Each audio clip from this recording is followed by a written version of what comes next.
Welcome to Quality Matters, where we speak with experts across industries to see how their perspectives can inform our pursuit of high quality education for all students. I'm Shaka, and this is Caitlin, and we're happy to be your guides for this limited series. Like you, Shaka and I are passionate about all students having access to a great education, and quality is a driving force behind our work. But what does quality really mean? In an era where parents can customize their child's education, this question is more important than ever. During each session, we'll hear from leaders in education, technology, business, sports, and the arts. We hope to apply their insights to our pursuit of a great education in the K-12 space. Join us on this journey to secure a great education for all children. This is Quality Matters. Well, we are back at the Emerging School Models Conference, and we're really excited to have Diogo Costa with us right now. So Diogo is the president and CEO of the Foundation for Economic Education. He has studied political science and economics on really a global scale. And so, Diogo, thank you so much for being with us. Thank you. It's my pleasure. Thank you for having me. Yeah. So I wonder if we might just start with you telling us a little bit about the mission of FEE. Yes. So FEE is almost 80 years now, and it's one of the first modern classical liberal think tanks in America. And its mission is to educate, inspire the new generation in the principles of freedom, individual liberty, and free markets. Yeah, that's great.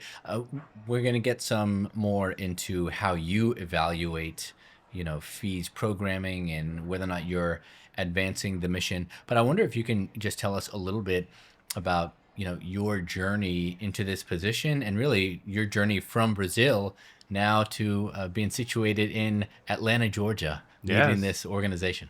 So my journey begins at FEE 20 years ago, 2004. I was a law student in Brazil in the Catholic University of Petrópolis in Rio de Janeiro. And I started reading about economics. I took part in an essay competition, and the award was a summer seminar at FEE. FEE was headquartered in New York State at the time, Irvington-on-Hudson. And that's how I discovered, the world of think tanks and a movement that really shifted my career. I was going to become a lawyer. My father was a lawyer. And then I decided to actually study political science and economics. So after that, I went back to New York to get a degree in political science. And I interned in DC think tanks, the Cato Institute, the Atlas Network. I went back to Brazil to teach political science for a while. Then went to London for further graduate studies at King's College London. And then I went back to Brazil, worked with politics, worked for government. I was 4 years the president of the National School of Public Administration. So the federal government has over 500,000 employees. So that was a challenge to actually train them and update them, especially when it comes to technological challenges.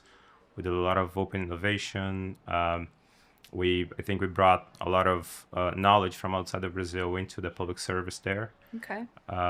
And before joining FEE, I was at a public policy think tank in Brazil called Instituto Millennium. So coming back to FEE for me is like closing this big cycle and try to inspire a new generation now. I'm curious, based off of all those experiences that you had, has one been particularly informative, or has it shaped specifically sort of your outlook on the work you're doing now? Has anything led you into this? Of the latter ones, I would say working in government, being in Brasilia, inside the bureaucracy, gave me a better understanding of the challenges that the public service faces.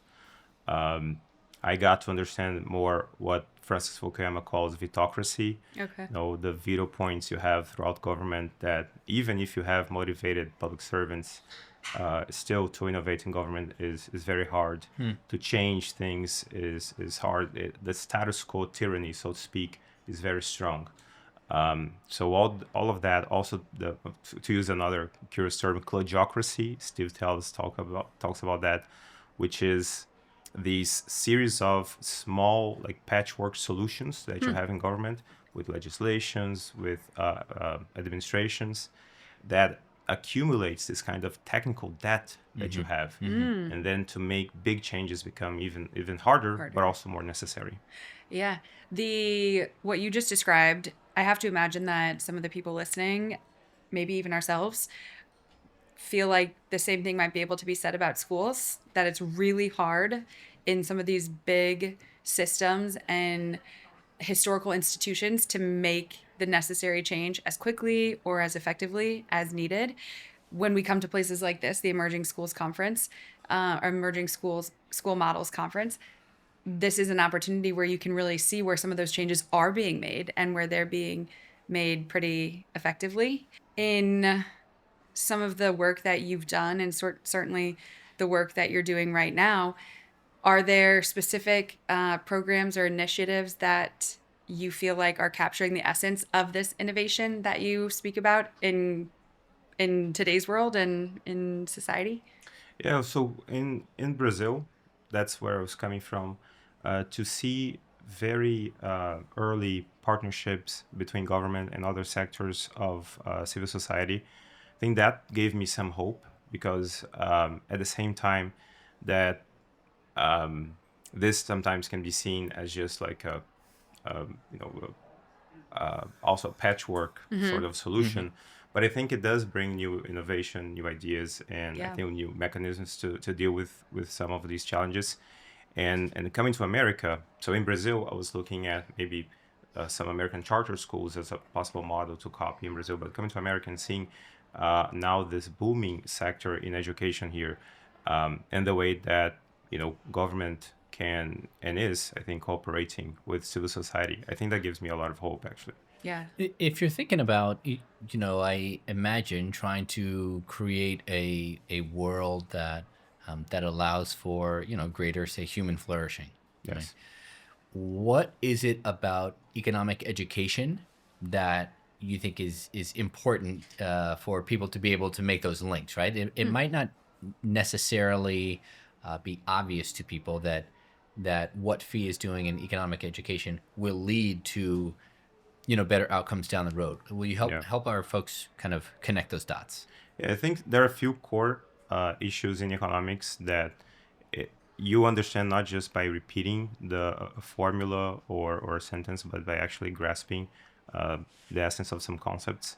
And I think the human cooperation core of economics to understand that the world is not just a series of zero-sum games, but there's actually win-win solutions.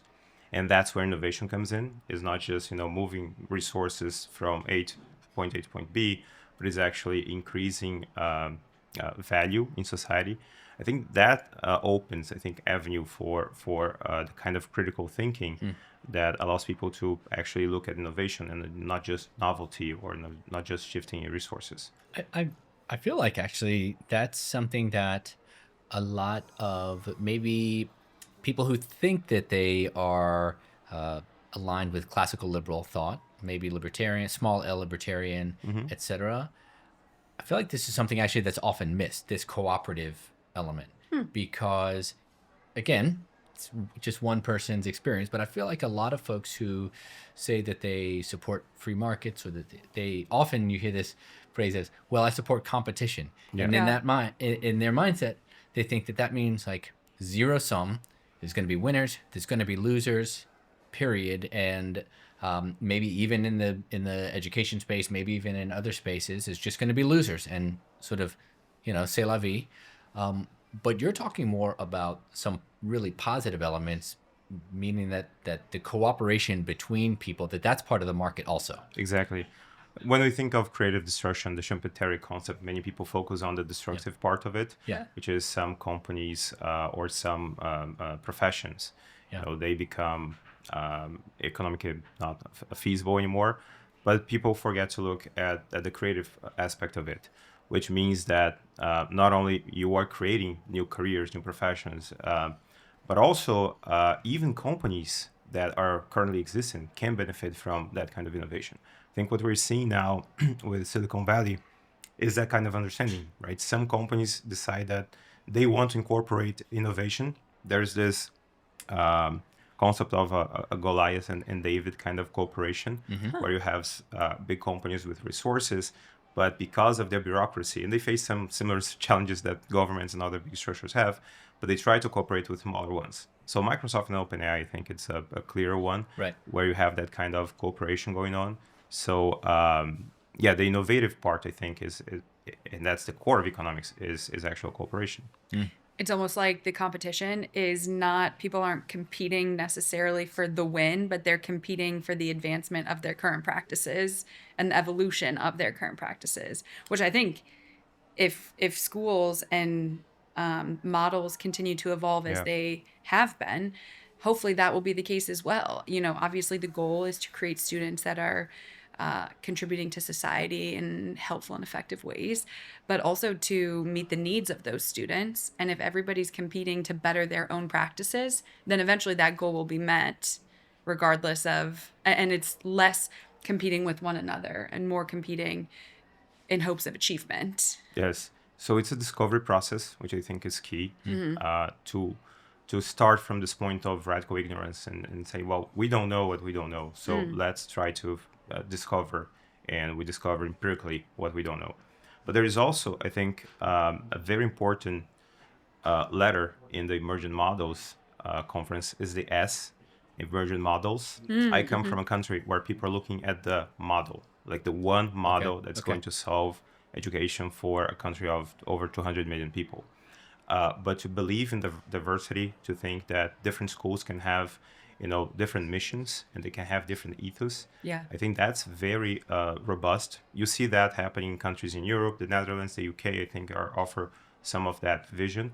But to have that in the US in an even more innovative way, and to believe that the ecosystem can have different models that might be competing for choices, competing for attention, but at the same time, they're learning from each other, learning from one another, and evolving together. What in your experience are there reasons that sometimes innovators become just as entrenched as maybe the status quo uh, uh, forces and within an industry that they displaced? And I'll say something I'm thinking about, and Caitlin, you'll know this sector a little bit too. I'm thinking about how really dynamic the charter school sector was and has been in the U.S. for a long time. But then there are some, charter management organizations, what have you, that almost become. You often see it with size, but it's almost like they become so large they become just as stodgy, just as sort of dug in, and they're almost indistinguishable from the school district in which they sit. Is that a dynamic? I don't know. Is there a concept for that? And have you seen that in other industries, non-education, that sometimes the innovators become just as entrenched? Yes. Slowed down. Oh, I even think that in technology that happens. You see that when companies decide to impose tariffs on other countries. Right. We talk about cooperation. Global cooperation is the ultimate kind of value enhancing in society. And when it comes to education, I think the same way that's very hard to make people learn, it's also hard for us to learn. So to have models that are constantly learning, what are the feedback mechanisms that you have in your model that allows you to keep on learning? Otherwise, you're just going to be victim to your stakeholders who depend on this model. They are going to be part of the dependency path that you've created, and it's very hard to move away from that. We talk about feedback, and we've actually spoken about it quite a bit on these recent conversations. This notion of, in order to create these effective models, we're constantly going to need to be evaluating them and then potentially reevaluating them to make them high quality, to make them serve the purpose with which we need them to serve. Has that been your experience in some of your work as well, that being able to create an expedited feedback loop actually is a huge contributor to making the end result high quality of whatever it is, a program in your work, a school that you worked in or that you attended? Does that seem to be a pattern consistent? Yes, I'm in the nonprofit sector now, and one of the points that many of my board members highlight is to not depend on just an endowment fund, because that also can just make you steer away from the mission and not strive as hard. So we try to create this kind of feedback from our donors. So we are always, trying to contact our donor community and try to strive to improve year after year. And I Interesting. think the element of choice in education can also give some kind of that kind of feedback. Yeah. If I can go to a very different realm, Yeah. but I was just reading about this, about the theory that one of the reasons that some churches in Europe have become so ossified is because of the dependency on just taxes and not trying to depend on the believers, Right. Interesting. attracting believers. Right. And churches in America are different because they're always dependent on attracting, a new audience. And I think that that's the element of choice that can keep an economy healthy, and it can also keep other sectors like the education sector healthy as well. Yeah. So it's not just that making sure pathways of time sensitive feedback are open, but it's making sure that the feedback that you're receiving are coming from places that are diversified, and really integral to and a part of the community that you're trying to continue to develop and continue Exactly. to explore. And that community must not be subject to that kind of agent principle problem, Yeah, right. where you're just depending on maybe a bureaucrat making the decisions, but you're Right. depending on the ones who are benefiting for from those decisions. Right, right. Diogo, will you tell us maybe about some of the programs, or maybe highlight a program that's happening at Fee? Say maybe a current program or one that's about to roll out, and don't just tell us about what's happening here, but we would love to hear how you think about evaluating whether or not you're achieving success. What are the metrics that are important to you as a nonprofit leader in the work you do? Sure. One of the programs that we're very excited about is our Education Entrepreneurship Lab. It's being led by Carrie McDonald, who you probably Yeah, know. we know our show notes. Yeah. And Carrie has had success with the Liberated podcast. But now we want to enhance her work, so we're adding new features to this lab. We're having a fellowship, the Cole Summers Fellowship, for students coming out of the alternative education space, so they can become thought leaders in that space. Interesting. We have the entrepreneurs in residence, who are also sharing some of their experience and writing and engaging in public discussions. And we have a new Founders Award to recognize also the work of founders of new schools, part of this emerging school models ecosystem as well. So we're very excited. And the way that we are now thinking about measuring our success is maybe the key challenge. Yeah. Previously, for the past few years, Fee has been measuring success thinking about reach. And reach is very seductive in our digital era. There's likes, shares, impressions. Yeah.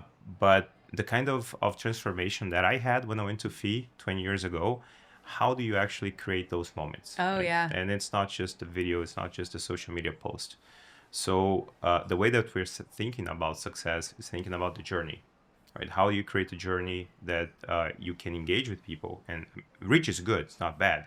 But how do you answer the question, then what? Then what happens? Yeah. So that's why we're putting together different programs, new seminars, a new Substack magazine, so we can have that kind of journey for new thought leaders to develop in the new generation. Have that high quality reach, because it sounded like what you were describing. There's a difference between just people knowing of your initiatives and the work, and then there's a difference with for people to actually begin engaging, and through engagement you get their contribution. And if they're contributing in the same ways that you did back 20 years ago, Yes. then all of a sudden you get advancement. So you go from reach to engagement to advancement, which can't Exactly. be that different from what we're wanting students to be doing from their experiences. Exactly. And you understand that your audience will have different paths. Absolutely. So we try to have this matrix of conversions between products, but we know that this can be sort of like a puzzle, that different people have their different paths. And to allow students to also have their different paths, I think that's key, right? To think of success in education is not very different from thinking about success in careers, Right? It's just not just one indicator. It's not just Absolutely. I don't know how much money you make, but it's actually a series of values that are integrated and that change from people to people. One of the things that I'm curious about, and we know this is true in the education sector, but it's really true in lots of sectors. I think there's a mindset that if you love something, you regulate it. Right? That's often what it feels like in the education space. People, we think about it with health and safety. You go into a restaurant, and every restaurant in the U.S. should have a grade. Whatever they're based on, city regulations, state regulations, etc. Despite that, we know that the quality of schools, K-12 schools in the U.S., in many places, rural areas, urban areas, as well as suburban areas, but in many places, the quality is just not up to snuff, despite all the regulations, right? How do you respond? How might you respond if to a lawmaker's impulse to regulate really any particular sector, because they say, no, I really, really care about this. That's why I want to pass 10 new laws with, 100 new regulations, because I want to generate quality for the end user, for the customer. How would you respond to that impulse, which let's be clear, I think may come from a good place, Yes. right? They may really believe it, and so I don't want to Yeah. impugn their motives. Yes. But yeah, how would you respond to that? I think there are two impulses there. One is to assess, to give information, to produce new data about metrics that you might find valuable, and I think there are, the civil society is also part of this process of trying to give more information, even for parents who are making decisions, or for administrations. It's something else to try to centralize and make one model be more homogeneous. I can think of, for instance, city rankings. Right? There are many different city rankings. If we're just going to rely on one kind of city ranking that put Oslo or Vienna on top, and then you try to make every city Right. look like that same Look like city, them, I yeah. don't think that works. Right. But it's great that we have many different metrics and rankings, and there are even websites where you can, according to your values and your preferences, you can choose different cities that are more suitable for you. So I think to have that kind of rich ecosystem that can inform parents and inform students, I think that's very valuable. And I think that can produce good outcomes. I love that analogy of focusing on or identifying different cities. And we don't want every city to become exactly like the city, like all one city. And why Yeah. would we not apply that And they same? can't. And it can't. They Right? can't. And Yeah, you different just can't. cities, are made up by different factors and contributors and geography and everything that makes them up. If we were to try and make every single one the same, we wouldn't want to go visit anyone else. Yes, And we would have exactly. no adventure. Exactly. And if we look at schools in that same way, every model offers something unique to someone interested in that location. And therefore, it meets the needs of all these different people. Yeah. Go ahead if you had something. Well, I was just going to ask. So yes, I sign on to all of this, but I am struck by there is a practicality in that, at least in the U.S., in the education space, right? The K-12 education is governed by state laws, right? There, we just live in a context of laws. It's provided for in every state constitution, so there's going to be some space in which and sense in which the government is speaking into the education Sure. space, right? That's the world in which we live. Yeah. Do you worry about, or how do you deal with, particularly in this new climate of all these emerging models, expanded choice, educational choice is broader than it's ever been, but how do you deal with some parents saying, hey, I have an idea, it's untested, but I really think it's going to work for my kids, and that idea is to get thousands of dollars from the state, and we're going to spend it only on Nintendo Switch games because I think that's going to work. I think my kid's going to be engaged. I don't know if it's going to advance them, but if you give me 15 years, we'll see how it goes. Like, how do you deal with that? Because I think my knee jerk is to say, oh, I don't know, that doesn't seem like, History might Yeah. disprove that yeah, that theory. doesn't seem like it works. But in real time, how do you evaluate it? Yeah, right. And what do you tell a lawmaker who's worried about that? Yeah. Well, there's one question which is not only a question for school, but for any kind of enterprise, which is there a market for that? Will people actually believe that? And you have to actually Yeah. convince a number of people Yeah. for your model to succeed. So That's there's fair. a market test to it. I also believe that, there are people, you must deal with maybe the negligence of parents. I'm not saying that there's no such thing as child abuse by parents that is an issue. And extreme negligence can be one of those issues as well. But I do think that if you move towards having the like heavy content-oriented kind of assessment, you steer schools to the same model. So to have something that allows schools to be the more plural as possible, I think that's even better. Yeah. Yeah. So maybe we see, is there a model that infuses some of the Nintendo Switch, but we don't say, hey, we're gonna mandate that for the city of Houston, Exactly. right? And for hundreds of thousands of kids. Unless you can prove that there's a press of a button. market that would support it and encourage it Right. and be required to Right. engage with it.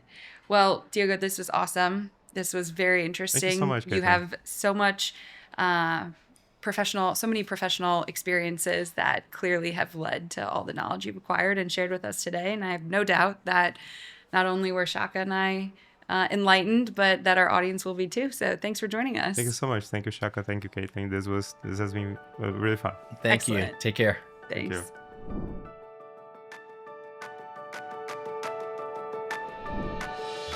All right, Caitlin. So we just had our last conversation with Diogo Costa, the president of the Foundation for Economic Education. I thought it was super interesting. I want to get your thoughts. The place I want to start is when he discussed city rankings. I thought that was a really clever way to think about why we need innovation, why we need options, or at least why the same thing just doesn't work for everybody. Yeah, I loved that too. This idea that in order to, measure and give a numerical value or a letter grade to something, there's so many different factors that go into the assessment of it. Yeah. I loved that component. I also loved this idea that every city, what makes it different is what makes it great. That's what makes people want to come visit the different cities, is what makes them different. Because where you go and you choose to travel is typically someplace different than where you spend most of your time. Right. So this notion of, we don't want every state to look like every state. We don't want every city to look like every city or have the same components that makes every city is so. The whole time he was saying that, I was just thinking that's exactly the approach that should be taken to schools. And this idea of school choice and this idea of options is that we need all of them to serve different purposes. Yeah. Yeah. Well, and I think it's really psychologically challenging to deal with and to think about. But it is the case that sometimes a city, frankly, loses so many people that it's just not viable anymore to keep all the same services, right? I mean, you think about certain cities where maybe an industry has dried up, right? Or where the climate has really altered what's possible, in that area. Right. And folks move away. And when that happens, I mean, it's an indicator that, okay, there's not enough here to attract people to this area. And that's not to cast aspersions on a particular town or city. Right. But that does happen. Right. And we don't like to think about it. But And it's noteworthy. And it's noteworthy. And maybe it's a little bit sad. But guess what? If people are flocking to another city, well, what can we learn from that place? And right now, I would say, you look at K-12 public education, and people are not flocking to it. Yep. Quite the opposite, right? They are leaving. They're going to these other innovative models. They're starting micro schools, starting hybrid learning, that kind of thing. That's where you're seeing a demand. Yeah. Well, what's interesting that you just had me thinking about? This idea of we've talked a lot about this notion of a feedback loop and how necessary it is to make it as short as possible so that you can pretty immediately receive your feedback. we have spoken about it from the standpoint of, if we're going to try these new things, these hopeful emerging new models, we want feedback so that we can iterate on them and make them better and continue to make them better. What about a really effective feedback loop for schools that are currently existing but are struggling? The same way that, these new models need quick feedback to iterate and enhance themselves. Some of these old schools, the schools systems or the school models that people are flooding, they need a quick feedback loop, and they need an implementation process that allows them to take that feedback and actually make effective change from it. For sure. I mean, it stuns me every year, and I don't know why it continues to amaze me, because it happens year after year, but I'm always stunned by how much time it takes for schools to get their results from their state assessment back. Yeah. Right. This is not every state, but in the state where I live in Tennessee, it takes, you're into the next school year before you get grades back or scores back from the assessment. Well, what are you supposed to do with that? Right. The faculty has turned over. You don't even have the same teachers at the school. Right. You certainly don't have the same kids in the grades being taught by those teachers. Right. So it's not actionable. So yeah, I think it's like, how do you hasten that? Yeah. Process? Something else that Diogo said that I thought was fascinating, and it was so indicative of his positioning in this work, meaning that he's very involved from the market standpoint and the free market in that world. To one of your questions, he gave a solution, which was to first and foremost assess, is there a market for whatever the proposal or the proposition was that you shared? How many times are we going to continue to look at data that shows us there is a market for alternative schooling options, or there's a market for all different supports for schools? Thus, the validity of most of these programs pretty much becomes inherent as soon as they're offered, because there is a market for something different. There is a market for seeking that out. Right. Someone is desperately looking. There, people are leaving. And so looking at it from that standpoint was really interesting to me, to sort of remind myself that before doing anything, before starting a podcast, assessing whether or not there are people interested in the concept with which, we're engaging, which fortunately we found that to be true. Right. And then, then the work comes with identifying and creating and iterating off of those models or ideas or systems or schooling mechanisms. Yeah, I think it was you who asked him a question about how he's kind of evaluating some of the work that FEE does as the leader, right? As a nonprofit leader. And he talked some about that. And the phrase like vanity metrics came to mind, because he said, there's, for years, they had thought a lot about reach, was what he talked about. And when he said that at first, I was like, oh yeah, reach matters. But he wanted to go to a different place. And, you said, yeah, it's like reach leads to engagement, leads to advancement. Yeah. And I really appreciated that. I think that's a helpful paradigm, right? So that we're not getting stuck in these vanity metrics of, I saw a one pager once from a school district, and it was just like about our district. And two of the infographics, one of them was lunches served, and the other one was miles driven by buses.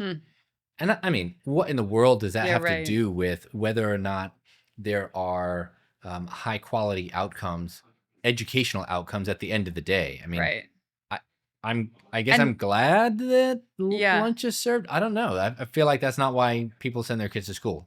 Definitely not. And if the story that they're trying to communicate with that one pager and highlighting those facts is that they've created a culture of care, or that they're, they're prioritizing these the needs of students that'll make the students accessible to learning, then let's call that what that is. Right. And yeah. No, I think they just had a culture of lunch. Yeah, and right. It's like, I would like that too. But anyway, but to your point, I mean, I think that and Diogo talked about this, having some meaningful measures of success, right? And what those are in this new educational landscape. in some ways, I think we've heard guest after guest, talk to us, month after month about what are those meaningful measures. Yeah. I think we're still kind of learning it a little bit. Like there seems to be a pretty big universe of those. Yeah. And how do those meaningful measures, well, maybe the question actually isn't how do those, the question or the statement is those meaningful measures are what get us a high quality education, or they're what get us a high quality um, environment in which educators and students and communities can all thrive. Yeah. So, from that standpoint, from the perspective of quality mattering in Yeah. these conversations, that might be a real indicator for how we can measure it and Yeah. then chase after it. I'm curious based on your experience because you were working at the U.S. Department of Education, Mhm. massive institution. Some people would say bureaucracy, but we Mhm. won't. I won't put the B word on you. Um, so Diogo was talking about he was working there in Brazil, and he was part of the government, and he was, I gathered in a role with some responsibility. He said there's 500,000 government employees, Right. right? That's a lot. Um, and he's talking about how to bring innovation to that sector, what it looks like, because the sector often has these like patchwork fixes Yeah. that just accumulate over time. Where I just kept thinking about like, oh man, this seems like such a mess, like a patch on top of a patch on top of a patch. Right. How did that resonate with your experience kind of within the department? You come in, you want to do great things, but you're working on top of a lot of patches, I would think. For sure. I can't remember the phrase he used. It was something like the technical hindrances. And what I was thinking of when this is not an area that I have a lot of Oh, it's like expertise. technical debt. Yeah. Yeah. Yeah. I was picturing this idea of um, a steel something, and every time it cracks, you solder it and you Yeah. make a little bump. Yeah. And then eventually it's a very unsmooth pole. And what it's able to be Right. utilized for is very limited because Right. it's got all these kinks and nicks and whatever it is.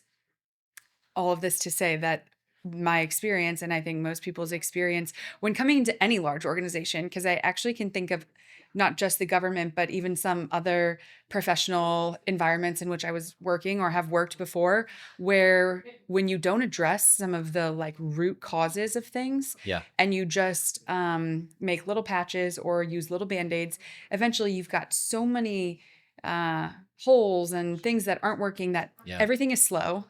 Everything is Yeah. you're unable to efficiently and effectively achieve your goal because you're going in so many different directions just to get to from point A to point B. Right. You have roadblock after Right. roadblock from all these patched solutions.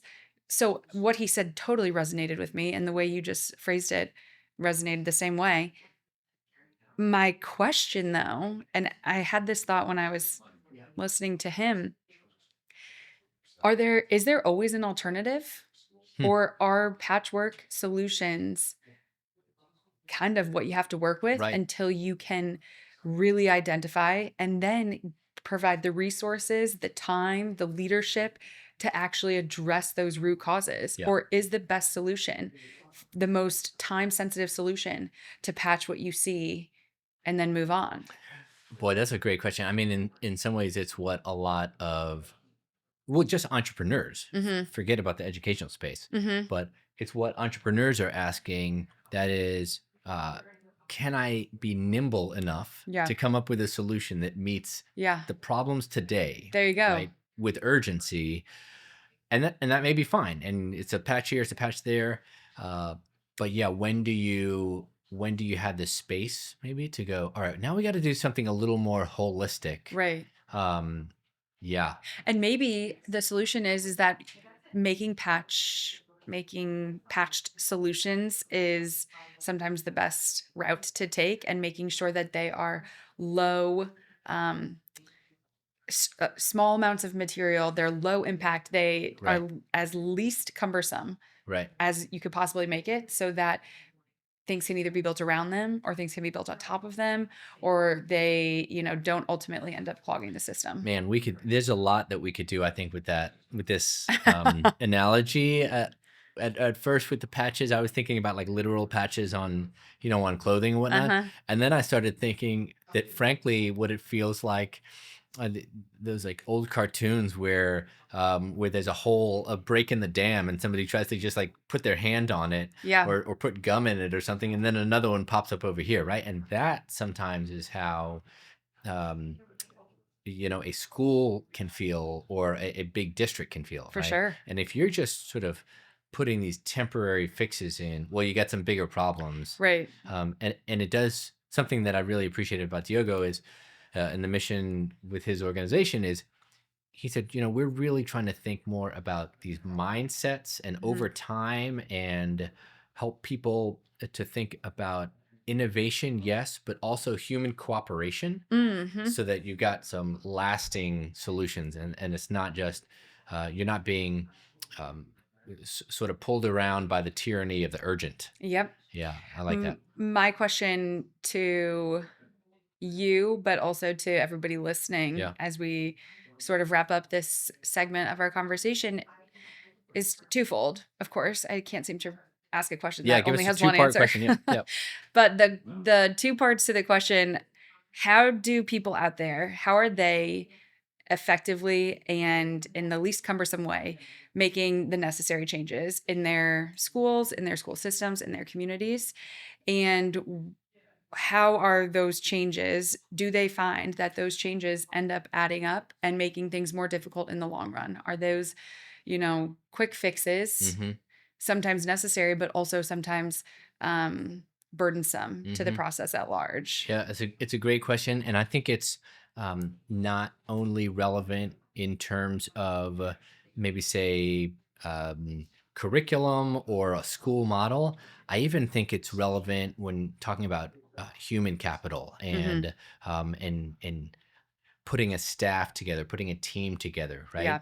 If you, and anybody who's ever been a hiring manager knows, if you make a hire that's just a patch, boy, that there's some cost to that, Yeah, and absolutely. they're gonna bear themselves out over time. Absolutely. Well, All right. let's hear what people have to say about that. What are the patches maybe in your work? Yeah, certainly. We'll keep talking about it. All right. Thanks, Shaka. Thanks, Caitlin.